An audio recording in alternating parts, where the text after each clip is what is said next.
Hello homies, would you like to get your next order of homeopathic remedies for free? Then sign up to become an affiliate of Eugenie Kruger Homeopathy by visiting eugeniekruger.com/affiliates. You will receive an affiliate code which you can give to your friends and family. They can then use your code when they purchase products at eugeniekruger.com and they will receive 5% off their first order. The best part is that you will receive 5% of whatever they purchase through our site for their first year. This will go as a store credit on your account, so when you're ready to stock up on our amazing remedies and other products, your credit will be sitting there waiting for you. How amazing is that? So check out www.eugeniekruger.com/affiliates. Right now in Australia, the state of Victoria is having their elections until 26 November. Victorians have been through some of the longest lockdowns, restrictions and mandates in the world, all because medical authorities would not allow proven natural prevention and treatment options to be used against COVID. Don't allow this to happen again. For freedom, prosperity and health, vote 1 for Dr. Isaac Golden and the Health Australia Party team. To find out more, listen to episode 126 of this podcast or visit www.healthaustraliaparty.com.au. Hello everyone, it's Eugenie here. Today was a very special episode with an Indian homeopath, Dr. Sanjay Solunke. He has over 30 years of experience and he's also the founder of Homeopathy for Humanity. So I just love synchronicity, and I asked a question in an international homeopathic group a few months ago, and just asking for some advice, and Dr. Sanjay answered my question.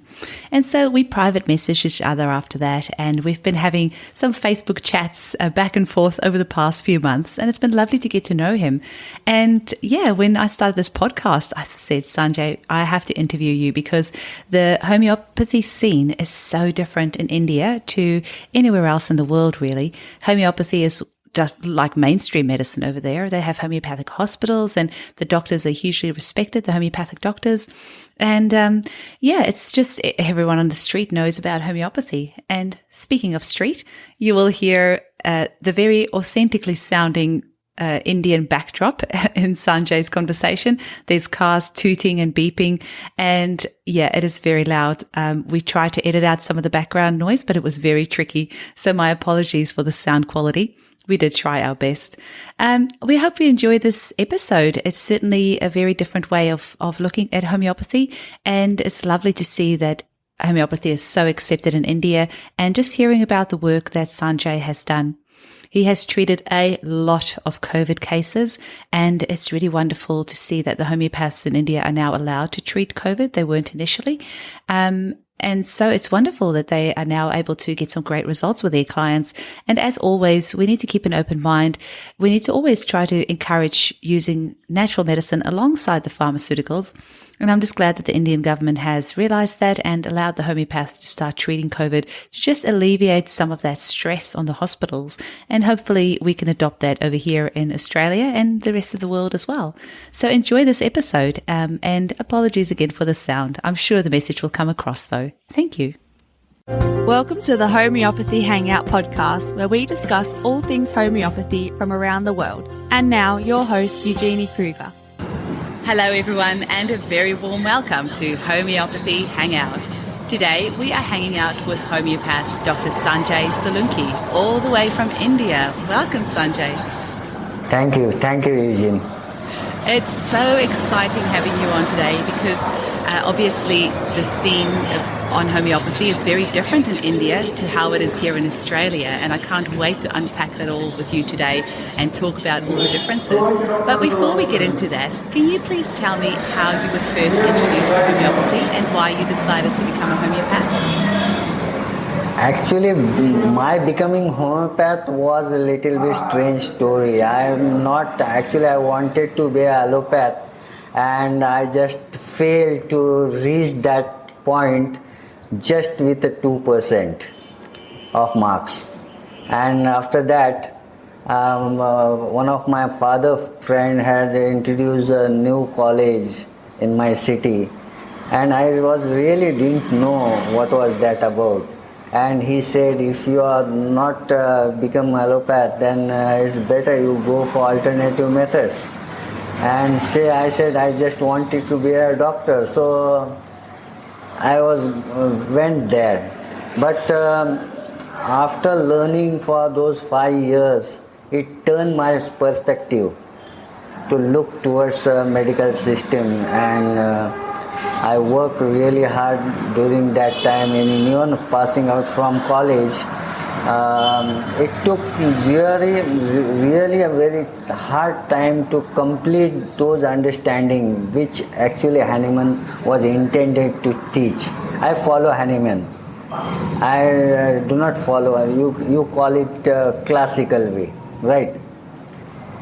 So it was really very difficult to find a way between all those different methods practicing nowadays all over the world. And so many different methods these days, hey? Yeah, but there are very less teachers who are practicing actually classical homeopathy. So I had to work myself alone with the books.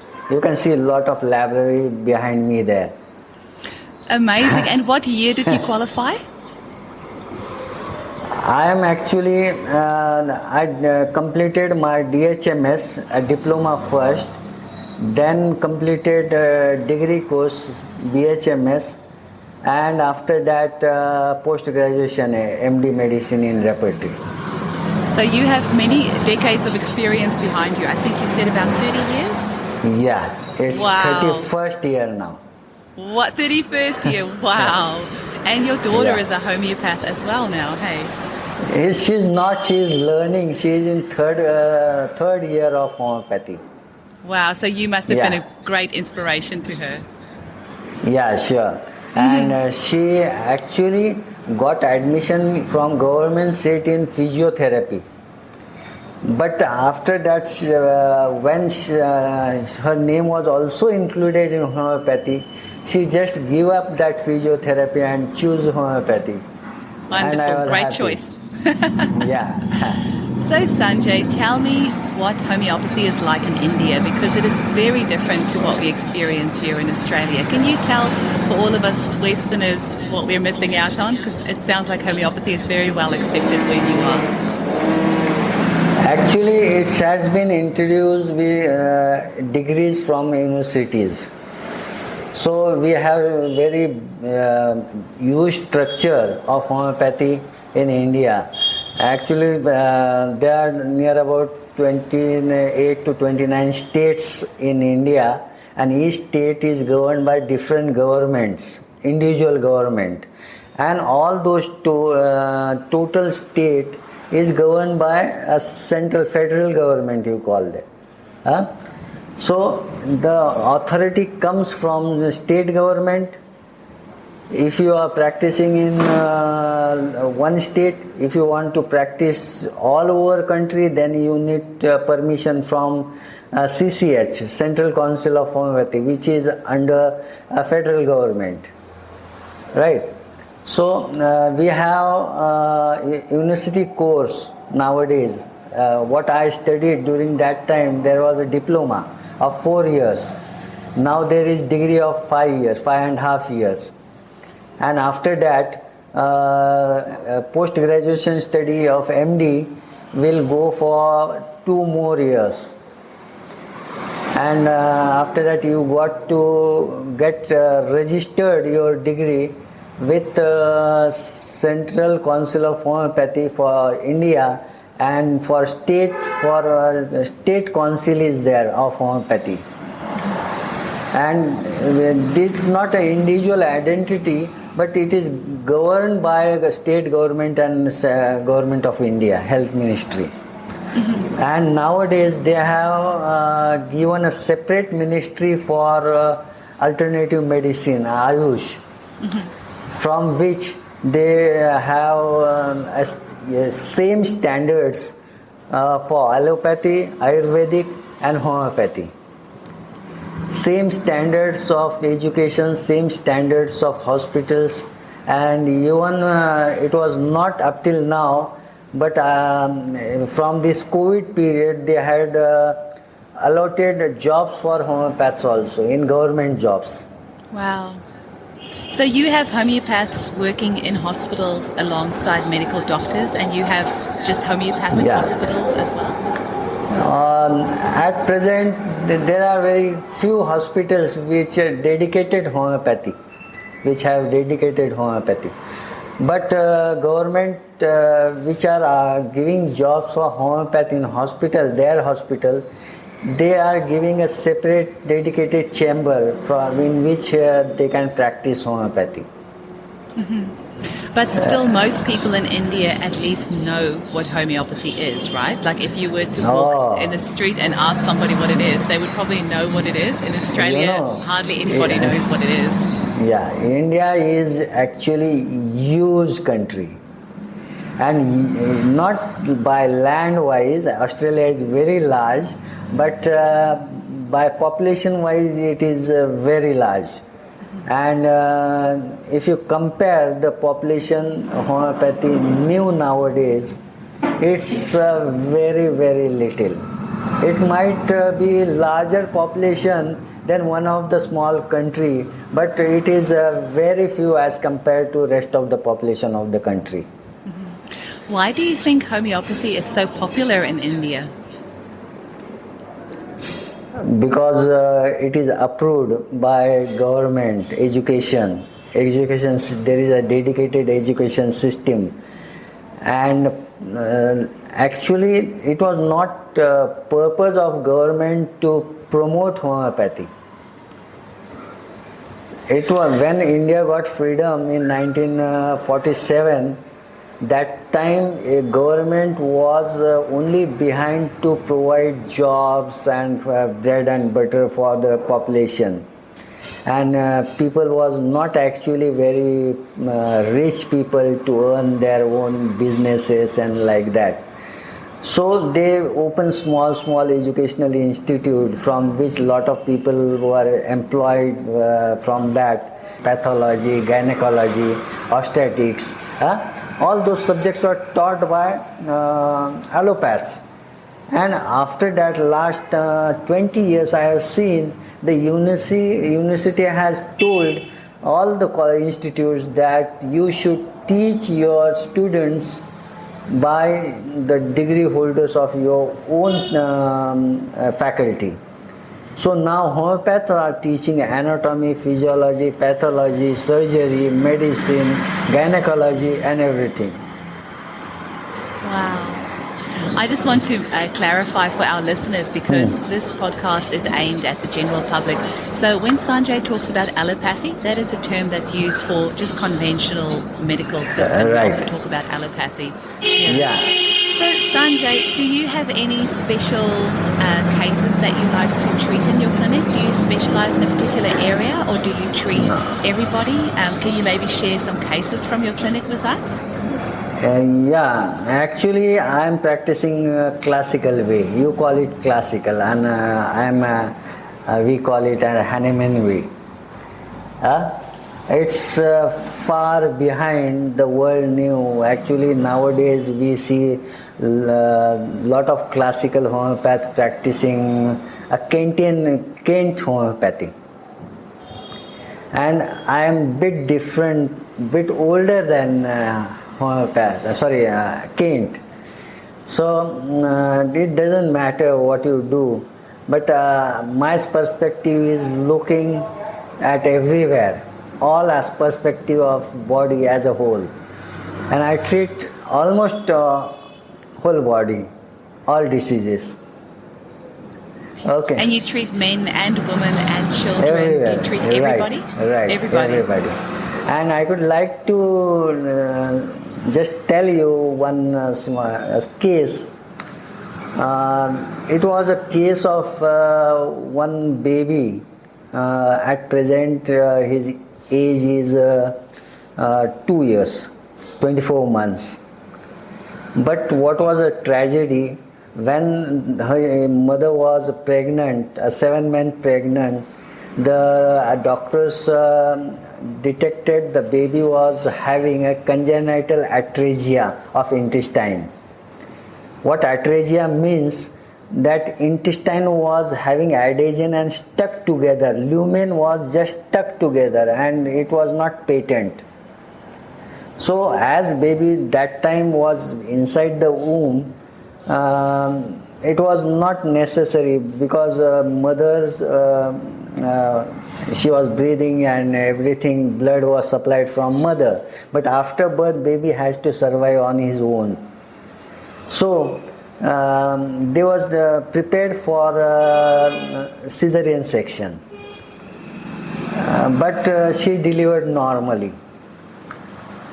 And very next day the baby was operated.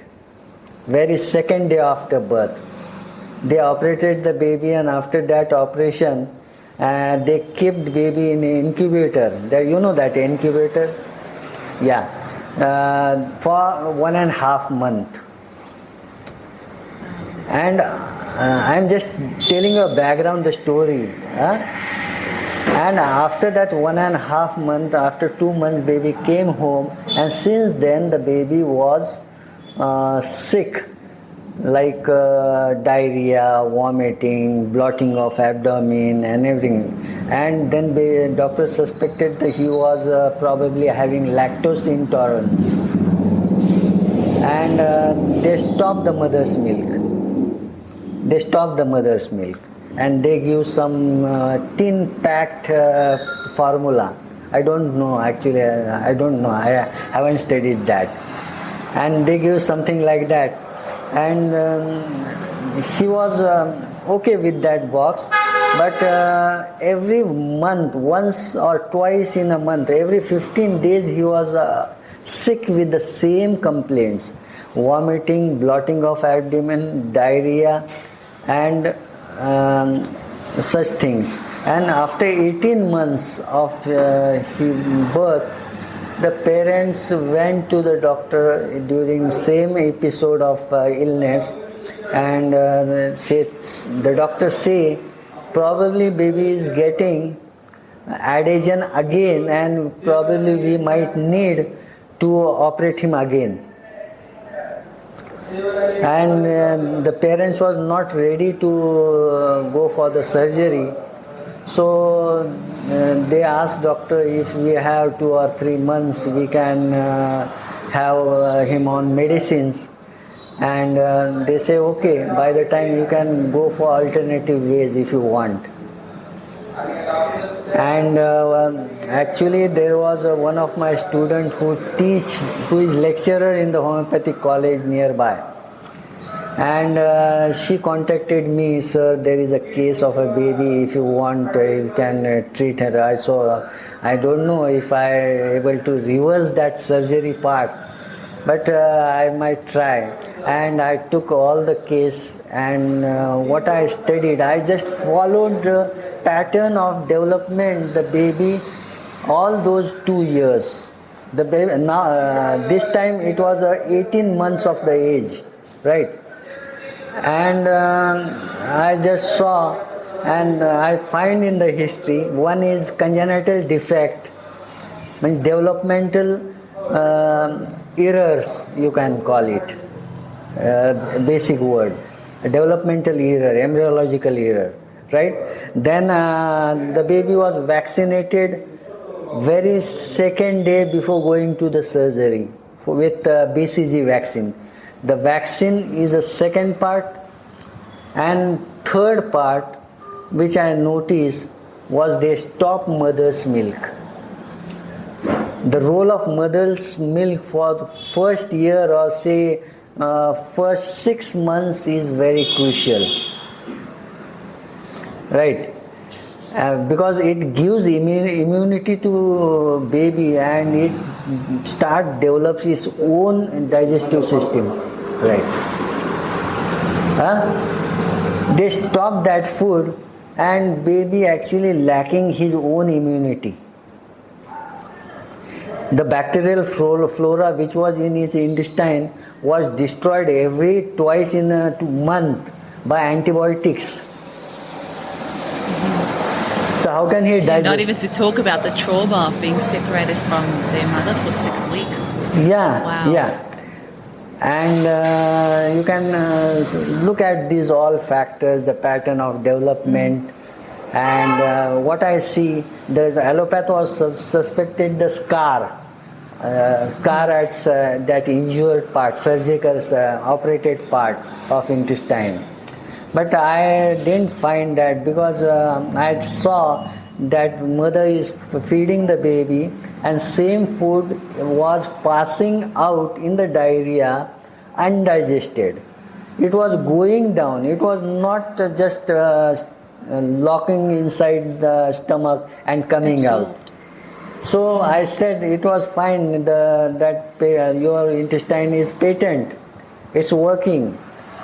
The baby at present is only suffering from indigestion, and that is from his own non-development of own immunity. So what could you think? Just you can say, or you can ask me. Are you asking me for some remedies? No, what could you suggest in such patterns? Do you mean remedy wise, or just what I think would? Yeah, whatever you like to say, you can. Well, I think I would need to know a little bit more about the case, but I think I probably approach cases very differently to you. So I would probably do a vaccine detox. I would probably look at some remedies for grief and loss and separation from the mother. Right. Loss of breastfeeding. There's a lot going on there. Even thiocyanamide is a remedy that's very good for scarring, even internal scarring. So I would probably give thiocyanamide and low potency if that was the issue. I'd probably give bowel nosos to help support their bowels. So I'd probably prescribe it, but differently to you. Yeah, sure. But tell us what you did. Really. Everything you talk is really good things and up to the point. But first thing, what I noticed was developmental issue was the first thing. Baby was not developed his anatomy well. So his functions of intestine was also, means you can call it as developmental errors, congenital errors, embryological. It was not complete during the phase of those 9 months embryonic time. So I've gone with Calcarea Phos, and it worked really miraculous, and baby now is on treatment because it might go for a long time, for a year, 1 more year, because he needs to develop everything, right? But in 4 months I saw he started digesting milk. Wow. He started eating small soft biscuits, bread, and we have that dal. You know dal? That's yes, I love dal. Yeah, dal which is boiled in and that water. And dal is also digestible. And lot of food he started. And consistency of the stool was basically very nice, semi-solid. Blottiness of the abdomen was quite normal. This is what... All just with Calc Phos? Yes, it was just... Wow. But I actually given one more remedy to detox, and that was Thuja in between after month. But I began with Calc Phos. Beautiful. Thank you so much for sharing that. I feel like I can sit here and listen to you talk about cases all day, because I love hearing what other cases other homeopaths see in their clinic. I'm not really very good to treat the babies, but this was the only 1 or 2 between all those 30 years. And I was really happy with this. Wow, and I bet the parents are so happy as well. Yeah. Yeah, because it's very traumatic when our children have to go through things like operations. It's very traumatic, not just for the child, but for the whole family. And and you saving them all those thousands of dollars of having an operation and all that trauma is brilliant. And look at the time. Very next day after birth, second day after birth. Wow. That's really amazing. We can't even imagine the baby going for operation during that phase. What sort of cases do you like treating? What are your favorite types of cases?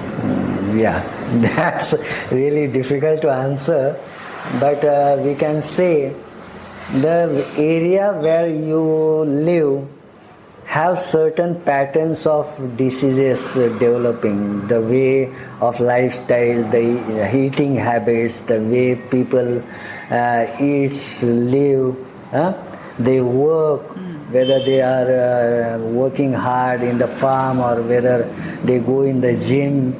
Everything depends on this pattern. So we have lot of cases here like liver diseases, like kidney diseases, renal stone. Then I am during my postgraduate studies, I had thesis on what you call that efficacy of homeopathy in non-seronegative spondyloarthropathy. Wow, that's a mouthful. Yeah, mouth. Yeah. Seronegative means the arthritis in which in serum studies you don't get anything. And as that was my part, I have seen lot of patients of ankylosing spondylisis, though they are very rare, but I hunted those people around and I studied that very much.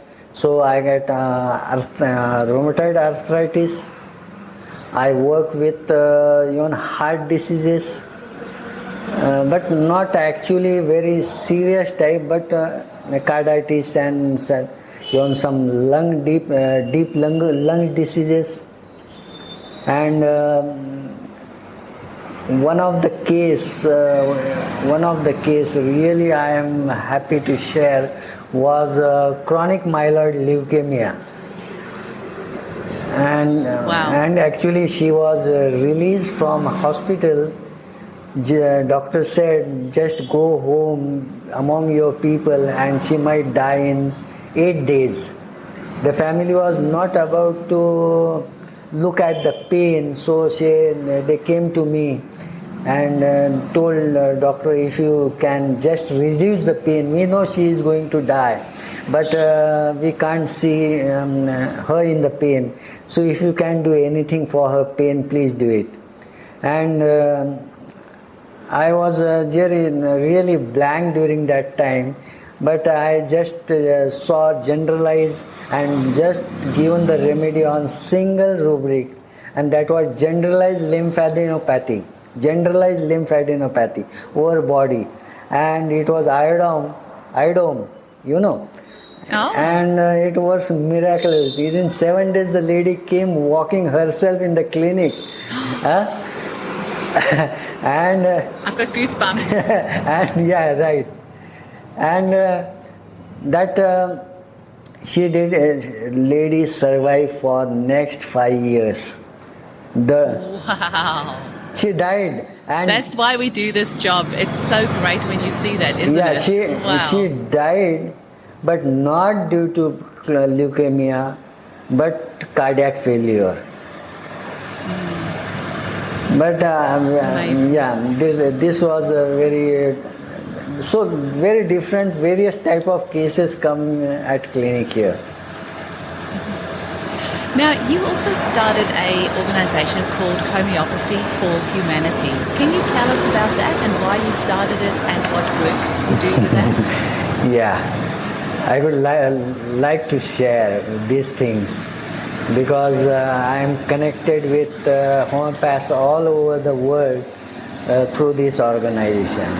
Actually, our work is not to propagate homeopathy among the general public, because I know if you work hard, if you work sincere, the people will automatically know what you are doing. So I felt need to wake up those people, layman people, I saw that people homeopath, we have lot of homeopath in India. We are the only country in the whole world where homeopathy is nourished very nicely.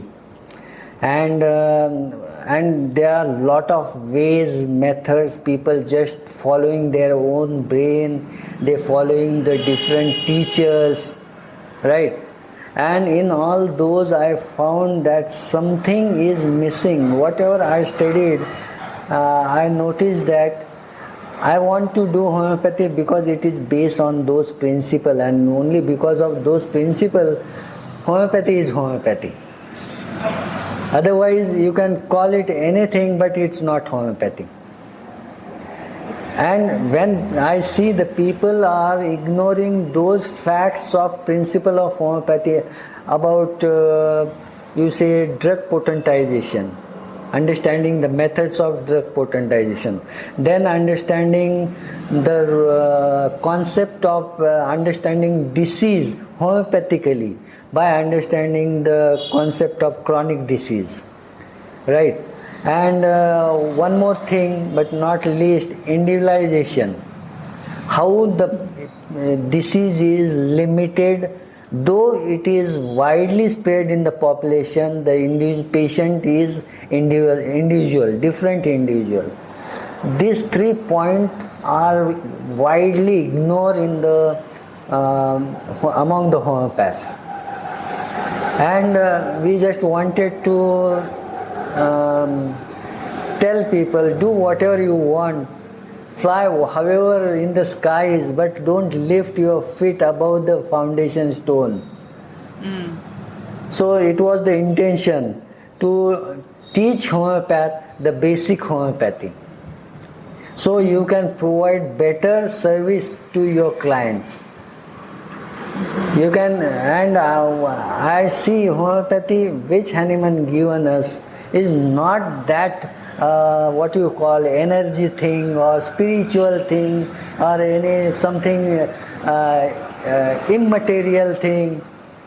It is very basic, same as modern medicine, but it's just a borderline between that what you call energy and material. It's not breaking the material and going into the energy field. And people think it is something mental. Your mind is also physical. Lot of people don't know mind is also physical. It is a just function of brain, same as your function of liver, function of your kidney. The function of your brain is mind. It's physical. It's not energy. Yeah. Okay. That's interesting. I haven't thought about it that way, and that's why I love speaking with different homeopaths, because we all have such different ideas, but the foundation of homeopathy is the same. You know, we have a solid foundation on which homeopathy is based on. Unlike allopathic medicine, I was having a chat with Dr. Isaac Golden just this morning, and we were just saying how homeopathy has such a solid foundation that has stayed the same for over 200 years, whereas conventional medicine, allopathy, has no base. It's not based on anything. It's just, you know, to do a bit of this, do a bit of that. It's got no foundation that it's based on. So I think homeopathy definitely has an advantage in that we have a solid scientific principle on which our medicine is based. And it's not really very different between modern thinking of modern medicine. It's just a perspective to look at disease. It's not about medicine. You're giving your own medicine, they give their medicine, and we look at disease differently. That is only different. And probably people not able to communicate the modern scientific world. I'm talking about homeopaths. They're not able to communicate, and that's why there is a gap between the understanding of both systems. If Hanuman was alive in this time, this gap could have been finished. Yeah. And So I'm wondering. Yeah. Sorry, you finish? We work with the organization, we connect with the people, we listen to the people. People means I am talking about the homeopaths, right? We talk, understand their own thinking, how they think about homeopathy, and we try to communicate homeopathy in the way they understand homeopathy. We tell them Hanuman's way in the way they understand. That's way the people could understand more better, and I am happy lot of people nowadays been thinking of this perspective of practice. So that's something you're passionate about with Homeopathy for Humanity, Yeah. to get that message of the foundation of homeopathy Right. out there.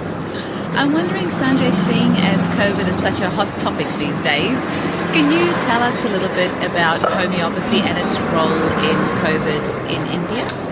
Are the homeopaths allowed to treat COVID, or what sort of things has been happening over there for you? Okay. Nowadays, as we have our separate government ministry, so they had told that homeopaths can treat cases, but not serious cases.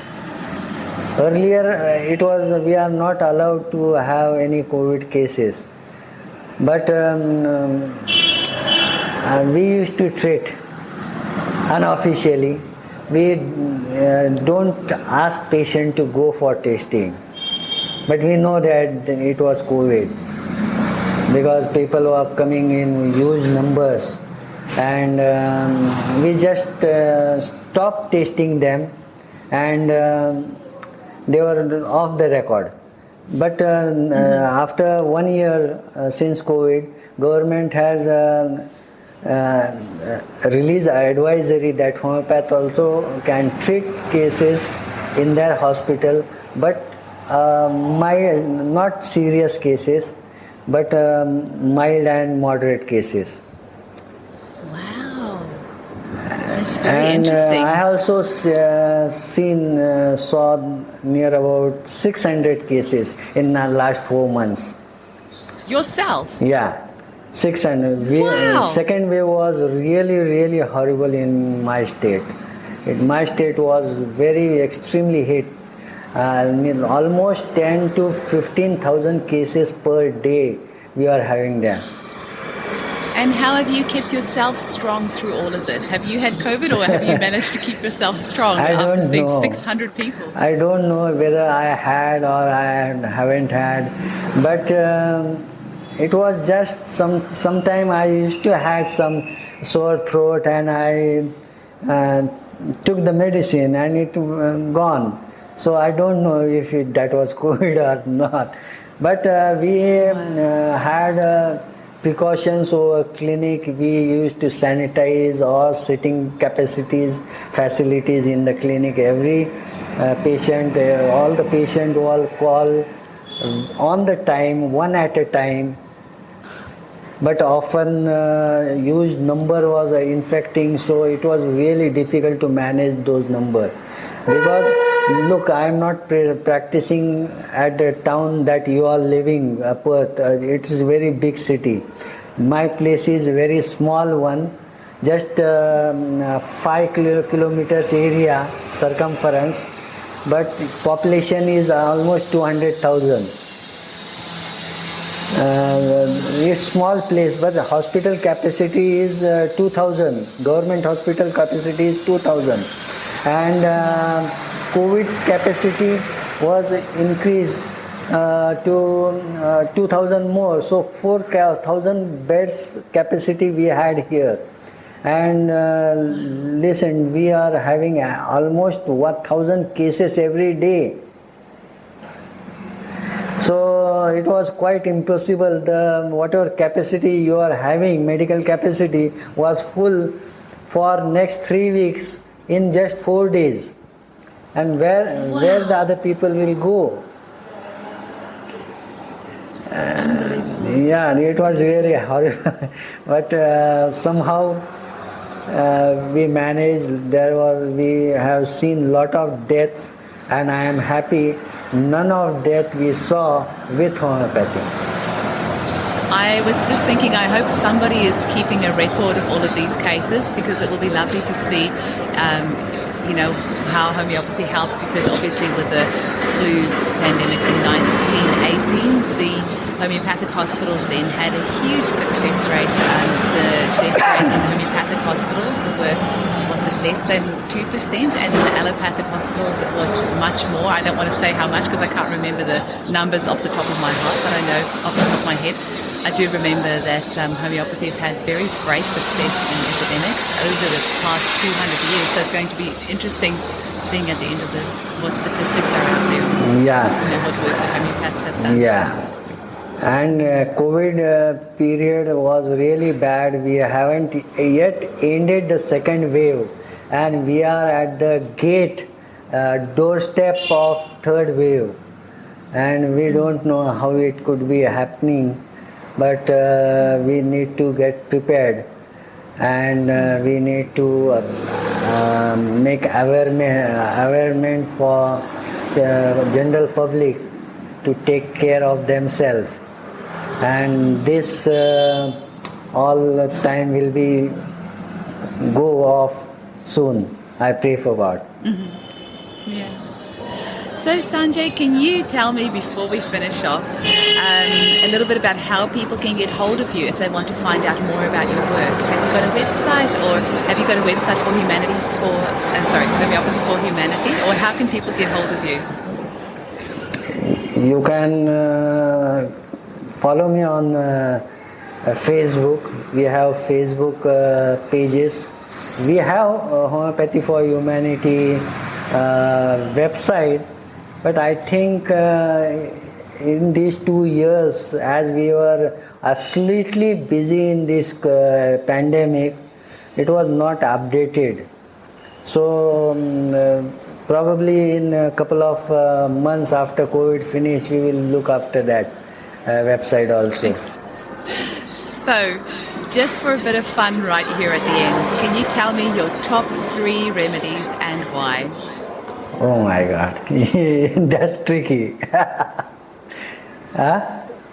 That's really tricky. It is tricky. Out of 8,600 remedies we have now, so what's your top 3 that you can't live without?